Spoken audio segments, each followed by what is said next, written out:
옆에 분들에게 좀 인사하실까요? 하나님 우리 함께 하십니다.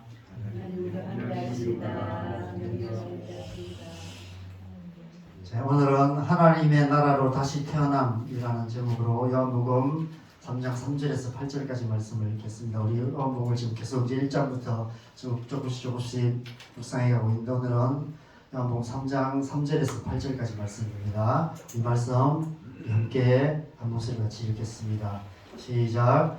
예수께서 대답하여 이르시되 진실로 진실로 내게 이르노니 사람이 거듭나지 아니하면 하나님의 나라를 볼 수 없느니라. 니고데모가 이르되 사람이 늙으면 어떻게 날 수 있사옵나이까? 두 번째 모태에 들어갔다 날 수 있사옵나이까?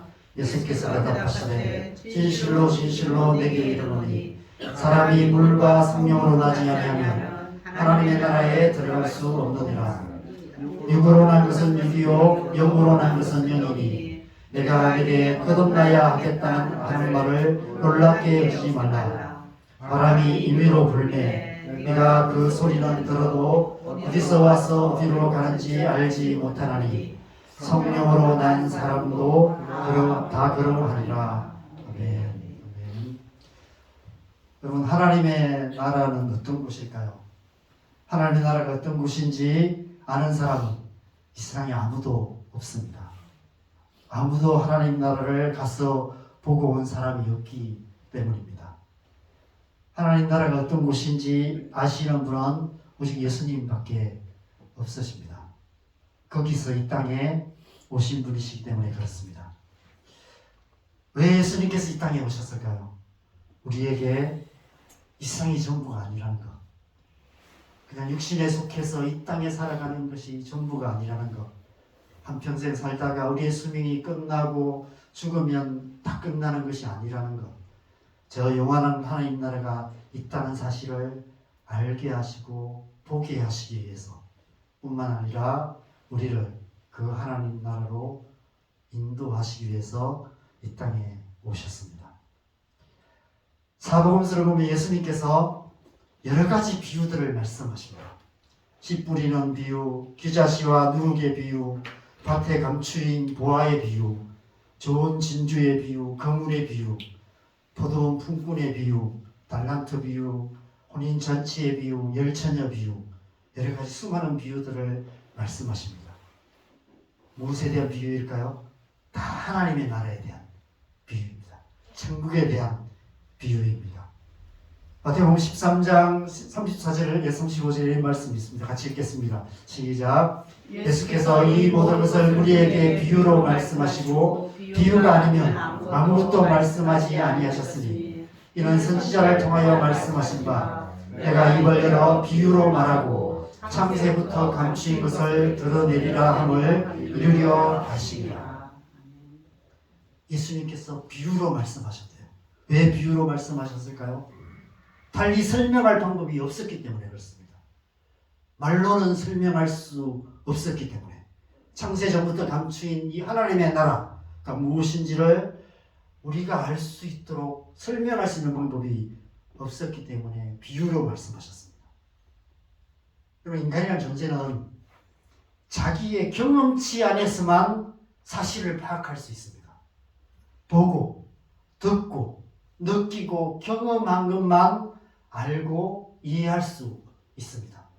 반대로 말하면 보지 못하고 듣지 못했고 느끼지도 못했고 경험하지 못했고 손으로 만져보지 못한 것들을 알 수가 없다는 거예요. 그 존재 자체를. 또한 우리는 누구나 자기가 경험하여 아는 것만이 전부인 줄 알고 살아가는 그런 어리석은 존재들입니다. 그렇다면 보지도 못하고 듣지도 못하고 경험하지 못한 것을 알려면 어떻게 해야 될까요?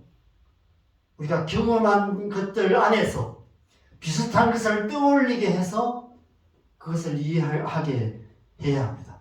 그것과 비슷한 것을 떠올려서 그것이 무엇인지 추측하고 상상하게 하는 것입니다.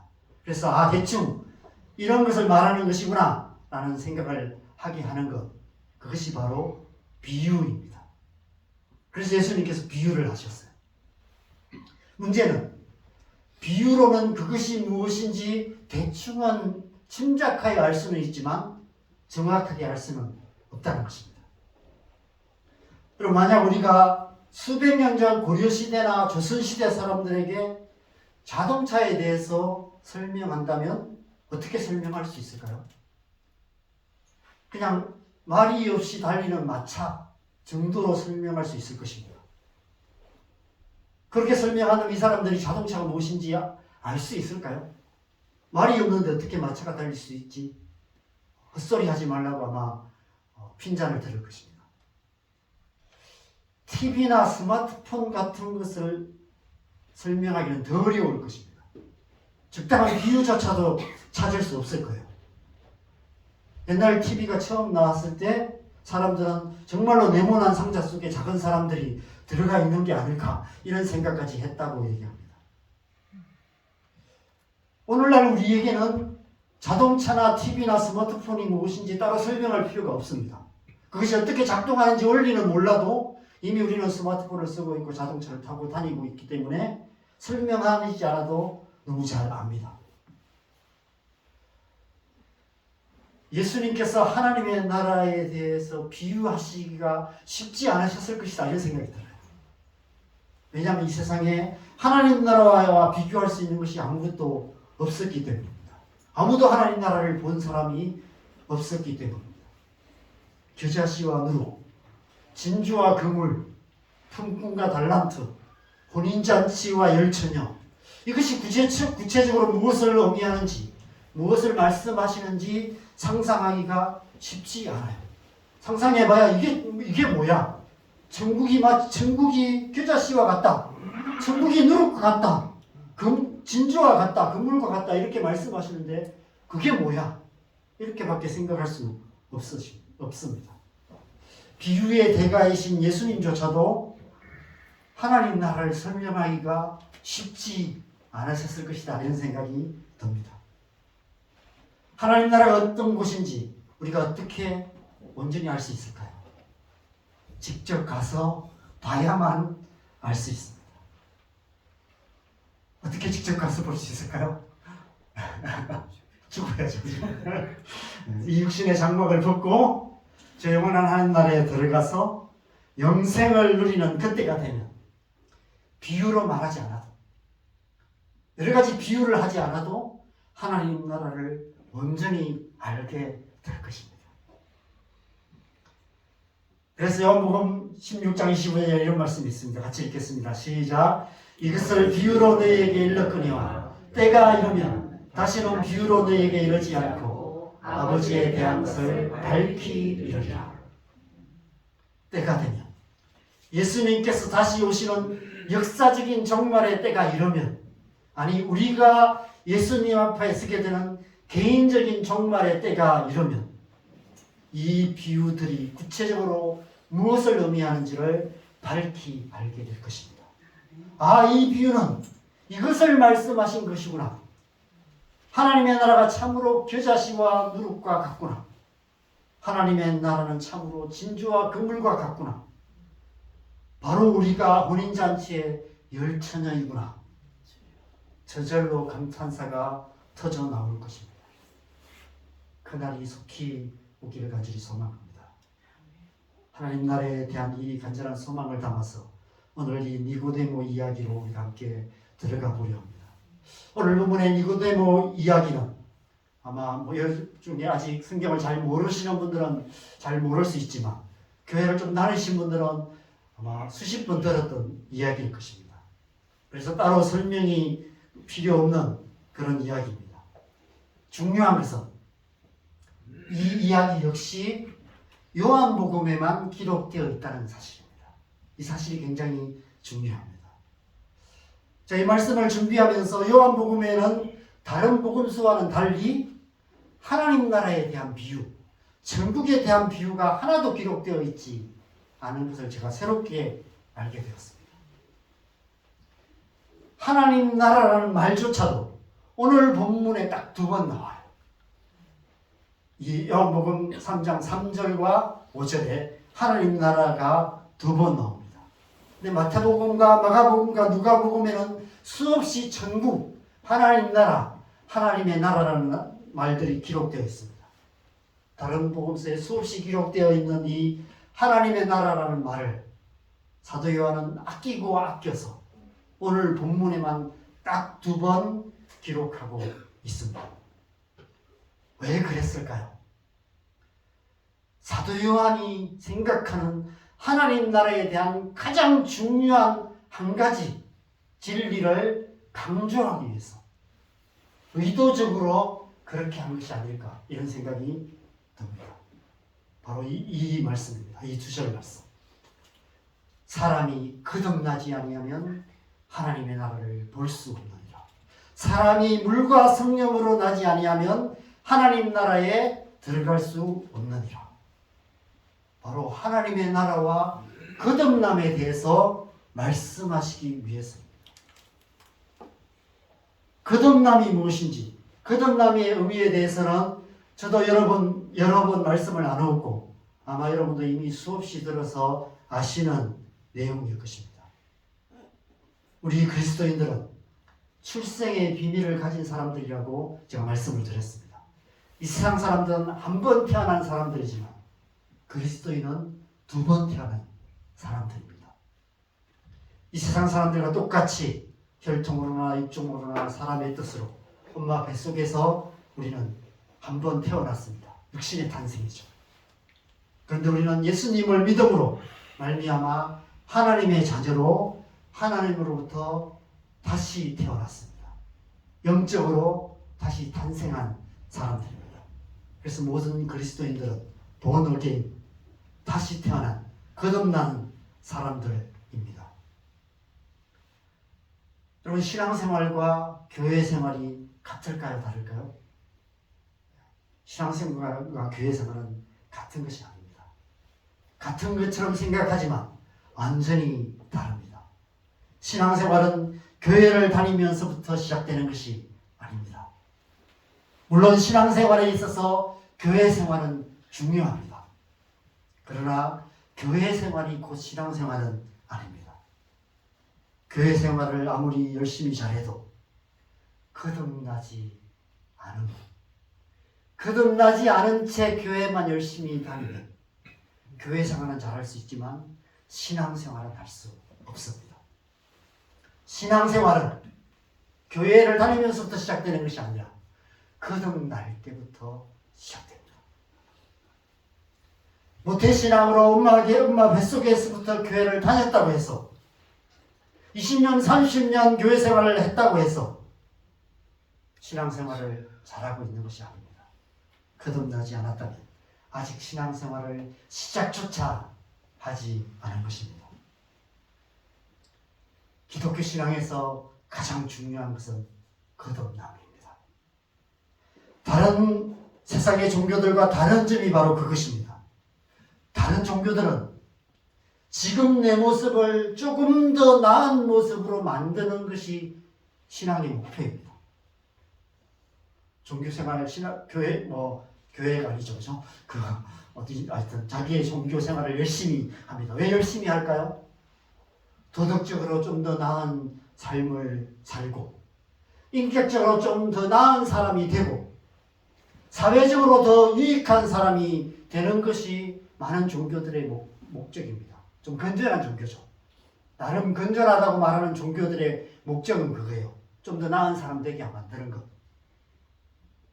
어떤 종교들은 단순히 현재의 나의 삶의 만족도를 좀 더 높여주는 것, 그것이 목표일 수도 있습니다. 가장 대표적인 예가 어떤 참선하는, 그죠? 그런 종교들은 그냥 마음을 좀 편안하게 만들어주는 것. 돌을 닦아서, 수도를 해서, 참선을 통해서 좀 분주한 마음들, 복잡한 마음들, 염려, 근심들을 좀 내려놓고 좀 마음 편하게 만들어주는 것. 그게 목적입니다. 그 목표로 그냥 모여서 수도도 하고 여러 가지를 하죠. 마음을 편안하게 만들어주는 어떤 자기만의 종교적인 방식들로 그런 일들을 합니다. 많은 종교들이 그런 목적을 가지고 있는 것 같습니다. 우리나라에 가장 뿌리 깊게 내리는 종교가 불교죠. 근데 불교는 현세를 넘어서 먼 미래에 어느 시점에 나보다 더 나은 모습으로 다시 태어나는 어떤 환생, 윤회를 말하는 그런 종교입니다.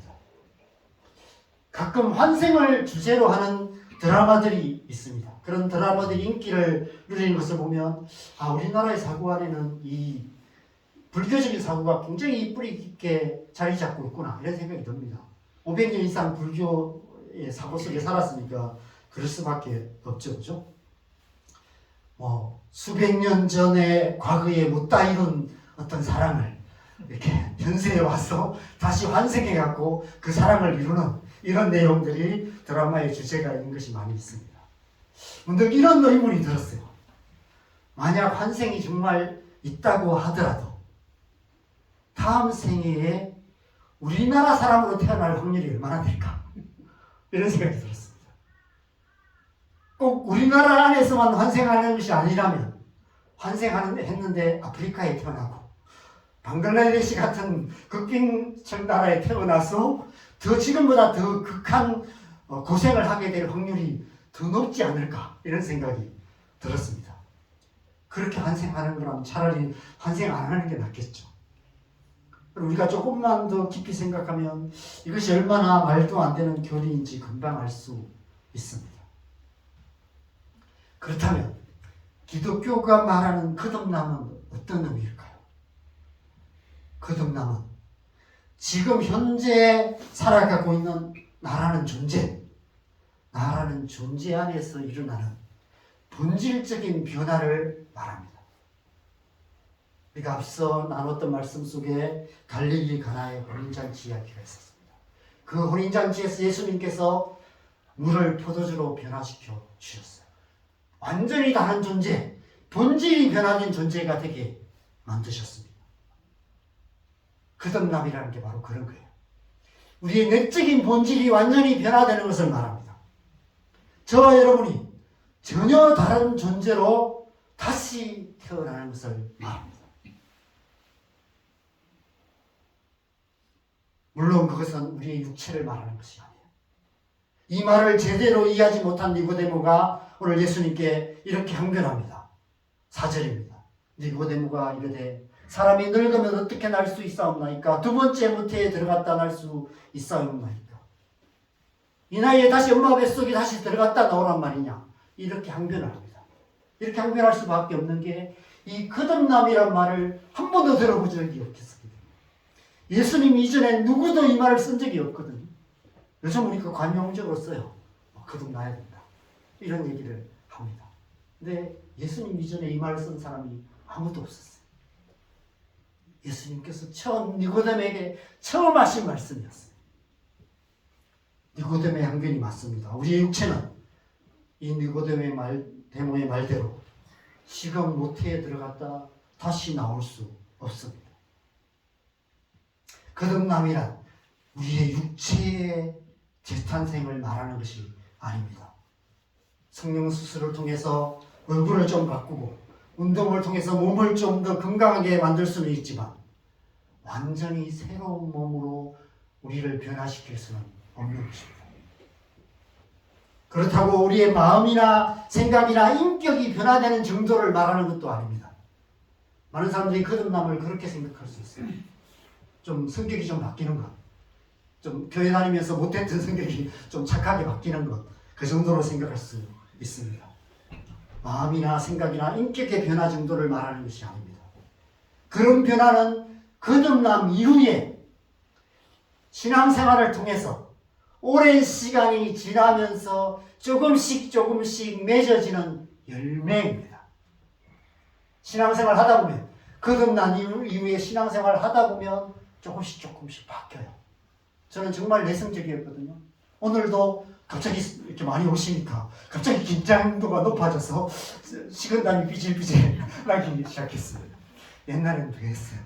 낯선 사람 한 사람만 있어도 이렇게 벌벌벌 떨면서 말도 못하고 온 거 다 잊어버리고 막 그랬던 사람이었습니다. 제가 이렇게 사람들 앞에 서서 설교를 하는 목사가 될 거라고는 저도 몰랐고 저희 부모님도 몰랐고 주변 사람들도 아무도 몰랐습니다. 어떤 이런 성격들이 조금씩 바뀌게 돼요. 열매로 나타나게 됩니다. 분노했던, 화가 많았던 사람도 신앙생활 하다 보면 조금씩 분노를 다스리는 법을 배우게 되고 온유한 사람으로 바뀝니다.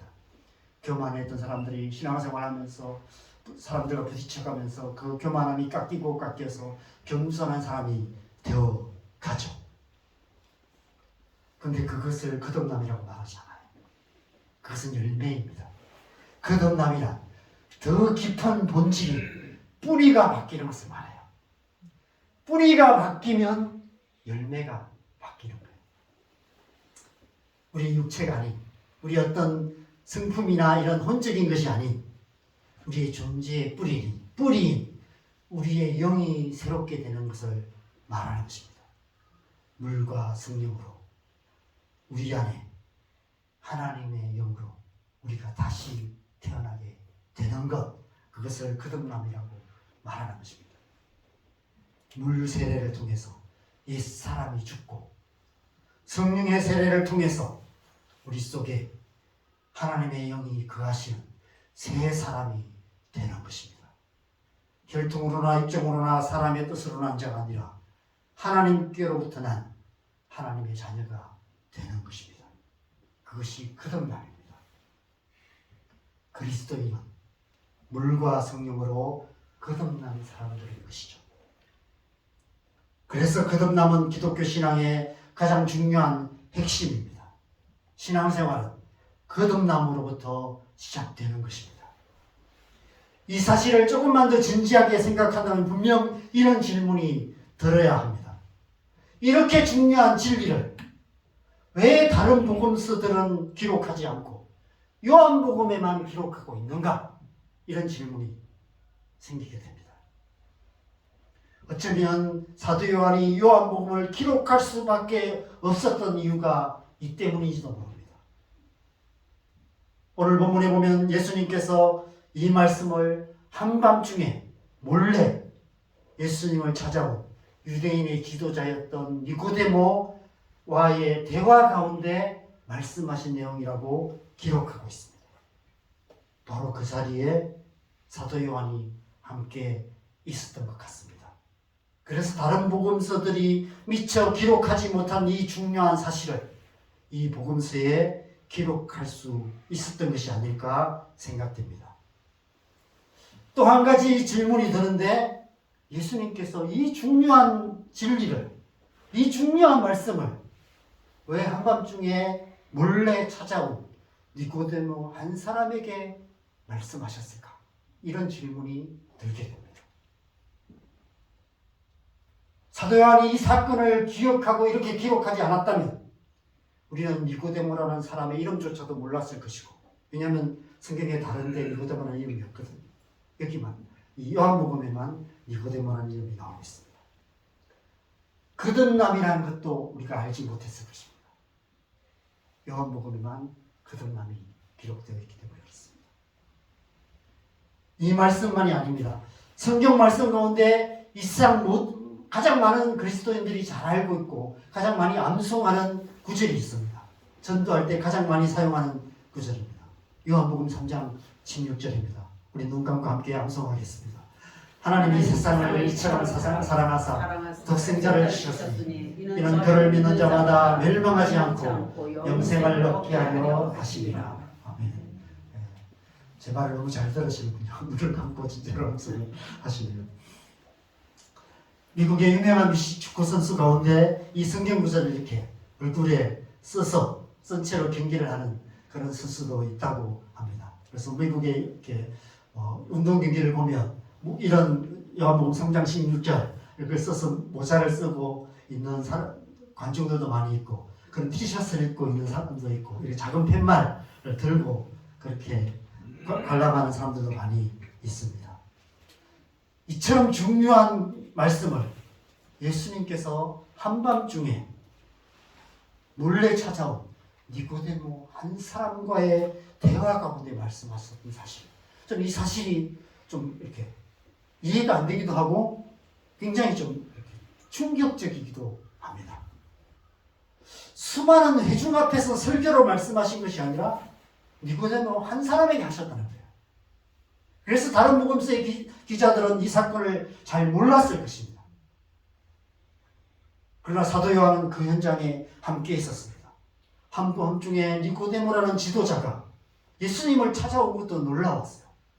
왜냐하면 니고데모는 사내들인 공회의 그 70인의 장로 중에 한 사람이었거든요. 오늘날 하면 아마 국회의원쯤 되는 그런 지도자였습니다. 사회 고위층이었죠. 근데 한밤중에 그 고위층 인사가 원래 예수님을 찾아왔다는 것이 굉장히 놀라웠고, 그 니고데모와 예수님과의 대화가 사도 요한에게도 굉장히 마음에 깊이 새겨졌던 것 같습니다. 지난주 말씀에서 예수님께서 아무에게도 자신을 의탁하지 않았다라고 말씀하셨는데, 그 사람 가운데, 그런 사람들 가운데 한 사람이 니고데모가 아니었을까 생각합니다. 그런데 그 니고데모가 아마 그 예수님을 만났을 때 집에도 초청하고 이렇게 했겠죠. 그런데 예수님이 거절하셨던 거죠. 그런데 니고데모가 포기하지 않고 한밤중에 몰래 예수님을 찾아왔습니다. 이 고위관리가 한밤중에 예수님을 찾아온 그 사실이 너무 놀라웠고, 이 청년이었던 요한은 그 자신의 사실 자체에도 호기심이 생겼고, 어떤 대화를 할까 이게 너무 궁금해서 옆에서 귀를 기울이고 들을 수밖에 없었습니다. 어쩌면 그 이후에도 사도 요한은 니고데모와 개인적인 관계를 이어가고 있었는지도 모릅니다. 왜냐하면 다른 복음서에 이름조차 등장하지 않는 니고데모가 오늘 본문 이후에도 2번 더 기록되어 있습니다. 여러분 7장에 보면 초막절에 예수님께서 예루살렘 성에 올라가셔서 여러 가지 기적들을 행하세요. 그런데 안식일에 병을 고치는 문제들 가지고 사람들이 예수님을 공격하기 시작하고, 대제사장과 바리새인들이 예수님을 잡아서 죽이려 했어요. 그래서 사람을 보냈는데 사람들이 그냥 돌아왔습니다. 그래서 계속 이제 논쟁이 되었을 때 니고데모가 끝까지 반대합니다. 반대 입장을 표해요. 그런 이야기가 기록되어 있습니다. 또 요한복음 19장에 보면 이 말씀이 있습니다. 같이 읽겠습니다. 시작. 일찍이 예수께 밤에 찾아왔던 니고데모도 오리약과 침향 섞은 것을 100비트라쯤 가지고 온지라. 이 말씀은 예수님께서 십자가에 죽으신 이후에 이 아리마대 사람 요셉이 빌라도를 찾아가서 예수님의 시체를 달라고 요청을 합니다. 그때 이 니고데모가 와서 이 모략과 침향 섞은 것을 가지고 와서 함께 예수님의 시체를 장사했다라고 기록하고 있습니다. 니고데모는 처음부터 예수님을 찾아왔었고, 마지막에 돌아가신 후에도 함께 장사했던 그런 사람이라고 기록하고 있습니다.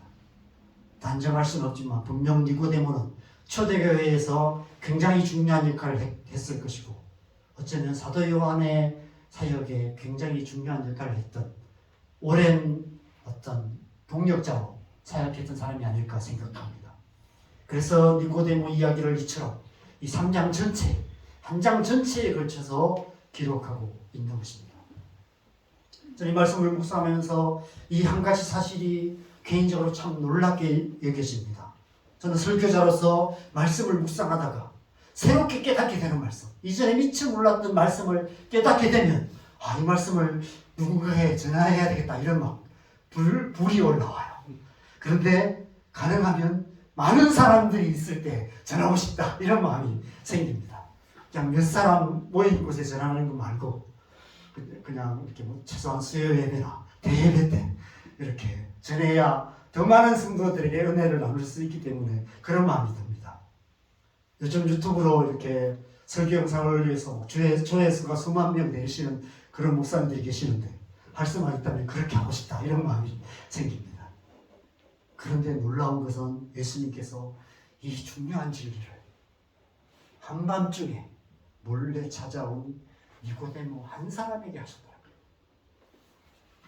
이렇게 중요한 진리라면 이 다음에 이제 6장에 보면 오병이의 기적이 나오거든요.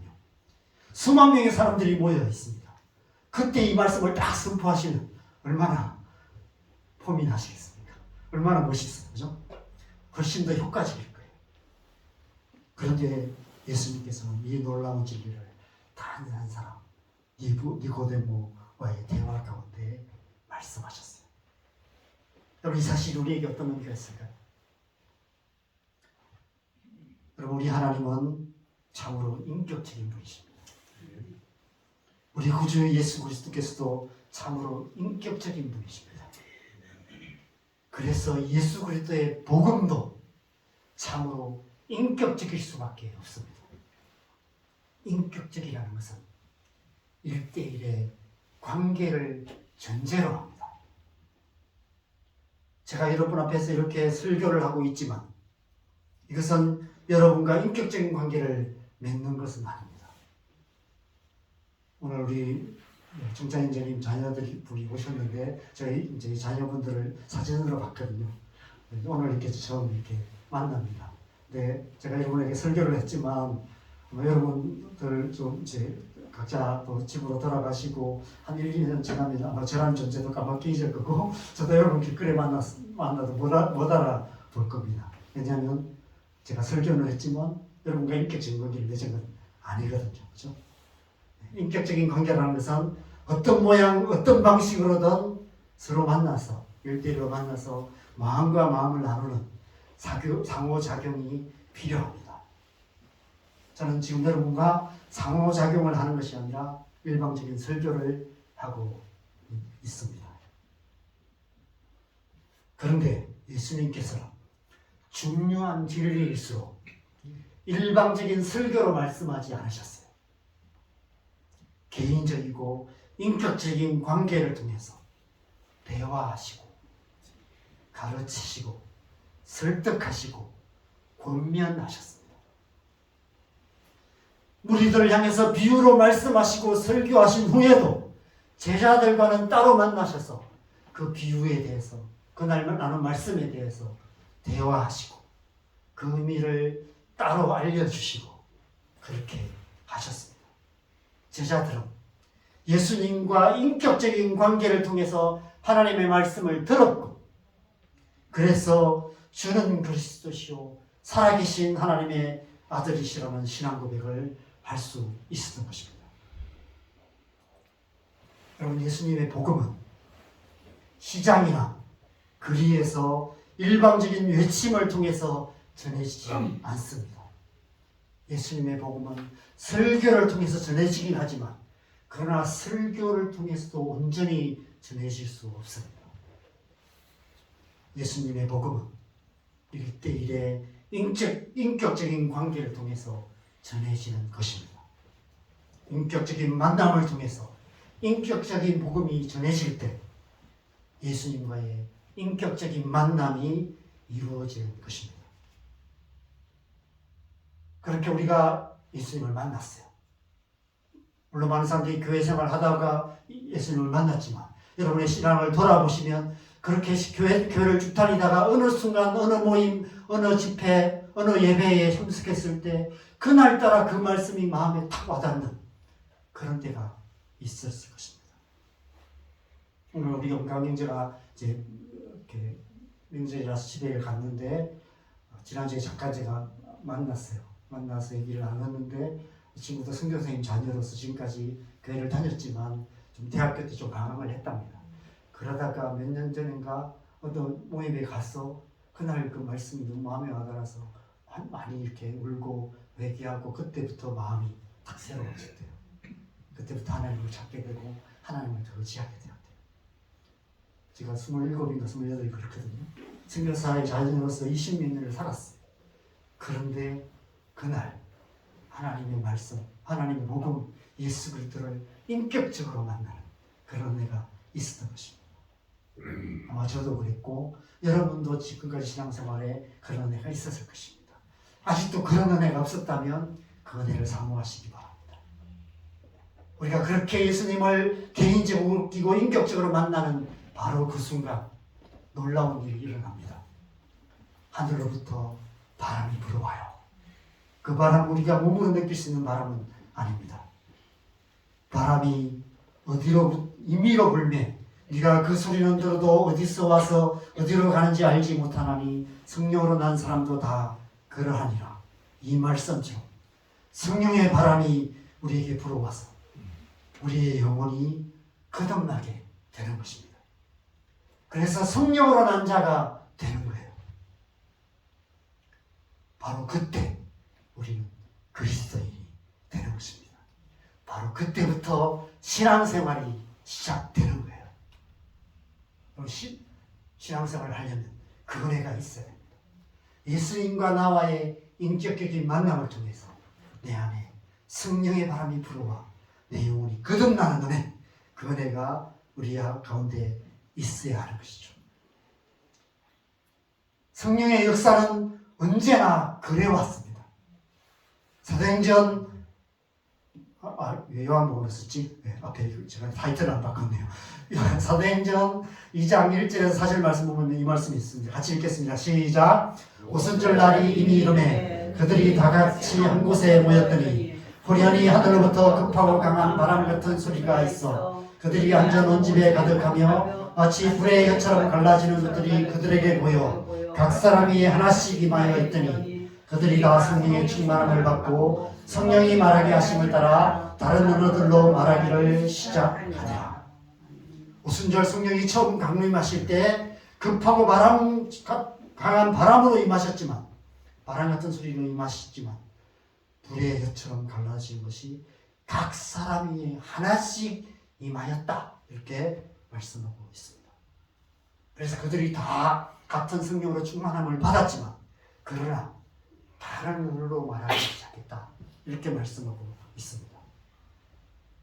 여러분, 이 말씀은 성령의 역사하심이 어떻게 이루어지는지를 우리에게 보여주시는 말씀입니다. 성령님은 항상 이렇게 역사하세요. 성령께서 급하고 강한 바람처럼 교회 위에 임하시지만 교회 안에 역사하시지만 그러한 때에도 불의 혀처럼 갈라져서 각 사람이 임하십니다. 모든 성도들에게 임하시기도 하고요. 어떤 사람들에게 오늘 특별하게 역사하시기도 하고요. 똑같이 그 자리에 앉아 있었지만 다 졸고 있었지만 한 사람에게 하나님이 특별한 은혜를 주셔서 그 사람이 그날 그 예배를 통해서 예수님을 만나는 역사가 일어나기도 합니다. 교회 역사 속에 이런 일들이 항상 있어 왔습니다. 그래서 우리가 교회 갈 때, 예배 갈 때 그 은혜를 사모해야 되는 것이죠. 한 번만이 아니라 계속해서 그 은혜가 있습니다.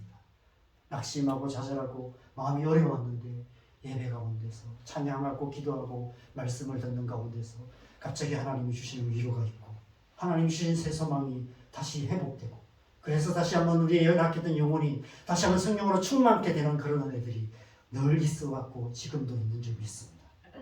오늘 예배 가운데도 그 은혜가 여러분 가운데 임하고 계신 줄 믿습니다. 다 같은 성령으로 충만함을 받지만 그러나 다 같은 사람이 되어서 앵무새처럼 똑같은 말을 하는 것이 아니라 각기 다른 언어들로 말하게 하셨다라고 말씀하고 있습니다. 성령이 역사하시면 이런 역사가 있습니다. 나를 진정 나답게 만들어주시는 역사. 교회 역사 속에 부흥의 때에 수백 수천 명의 사람들이 한꺼번에 성령의 강력한 바람으로 회개하고 하나님 앞에 나오는 역사들이 일어났었습니다. 베드로의 첫 설교에서 3,000명이 집단으로 회개하는 역사가 일어났듯이 시대마다 급하고 강한 바람 같은 성령의 역사로 말미암아 시대의 흐름을 완전히 바꾸는 교회의 역사를 바꾸는 그런 성령의 역사들이 일어났었습니다. 그래서 우리는 부흥이라고 합니다. 그런데 그 부흥의 때에도 그 순간에도 자세히 들여다보면 성령님은 언제나 인격적으로 역사하셨습니다. 불의 혀같이 갈라져서 각 사람이 인격적으로 임하시고 역사하셨습니다.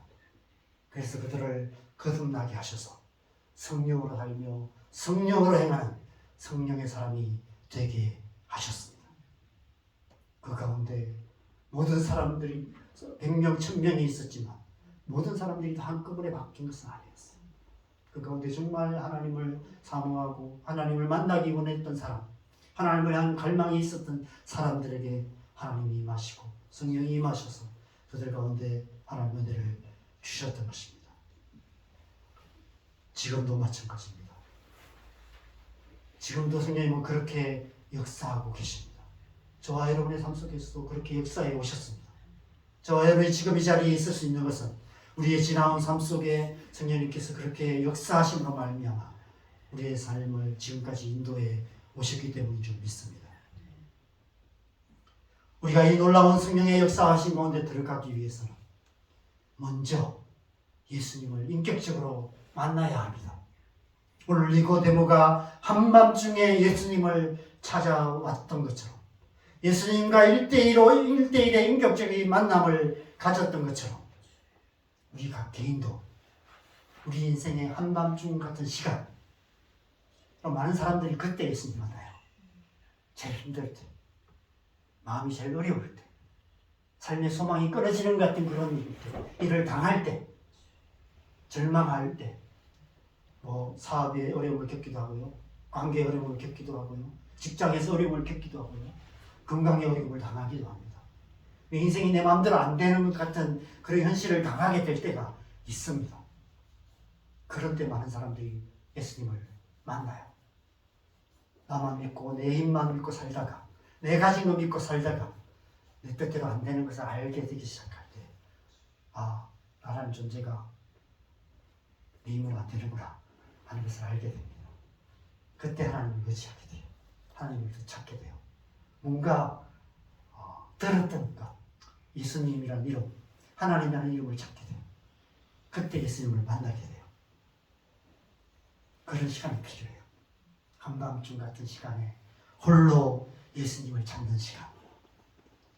그래서 예수님과 1대1의 인격적인 만남을 가져야 하는 것입니다. 예수님과 1대1로 인격적인 만남을 가지면 어떤 일이 일어날까요? 여러분, 예수님이 어떤 분으로 이 땅에 오셨는지 우리가 지난번에 요한복음 1장에서 여러 가지를 나누었습니다. 세 요한이 증거를 했던 내용들을 여러분 기억하실 것입니다. 요한복음 1장 33절입니다. 같이 읽겠습니다. 시작. 나도 그를 알지 못하였으나 나를 보내어 홀로 세례를 베풀라 하신 그이가 나에게 말씀하시되 성령이 내려서 누구 위에든지 머무는 것을 보거든 그가 곧 성령으로 세례를 베푸는 이인 줄 알라 하셨기에 예수님을 성령으로 세례를 베푸는 이라고 세례 요한이 소개하고 있습니다. 우리가 예수님을 인격적으로 만나는 바로 그 순간 성령으로 세례를 베푸시는 이인 예수님께서 우리에게 성령을 부어주십니다. 성령의 바람이 불어와 우리의 영혼을 거듭나게 하십니다.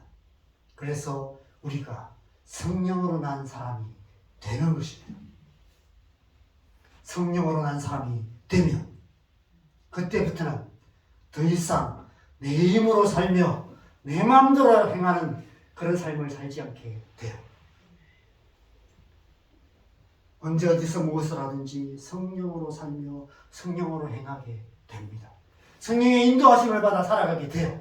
제가 주님을 처음 인격적으로 만났을 때 그런 일이 일어났어요. 그냥 아무리 성경을 읽으려고 해도 잘 읽어지지 않고 예배 때만 가면 늘 졸다가만 왔고 그랬었는데 하나님을 믿으려고 해도 잘 안 믿어졌었는데 제가 성령이신 간증 집회에서 주님 만나고 나서 그 다음날 아침에 눈을 떴는데 정말 하나님이 살아계신 것이 느껴지고 성경을 펴서 읽게 되고 하루 30장 40장씩 성경을 읽게 되고 늘 길거리를 다니면서 찬양하게 되고 하나님을 향한 마음들이 더 일어나서 내 스스로 묵상하게 되고 그렇게 되는 역사들이 일어났습니다. 그 전에도 열심히 교회 다녔어요. 수요 예배, 주일 날 예배, 밤 예배 안 빠지고 열심히 갔었어요. 그런데도 하나님이 믿어지지 않았었어요. 그러다가 낙심해서 교회를 떠났었는데 하나님께서 저를 붙드셔서 저를 만나주시고 그래서 제 삶이 변화되었어요. 성령께서 그때부터 저를 이끌어가시기 시작했던 것 같습니다.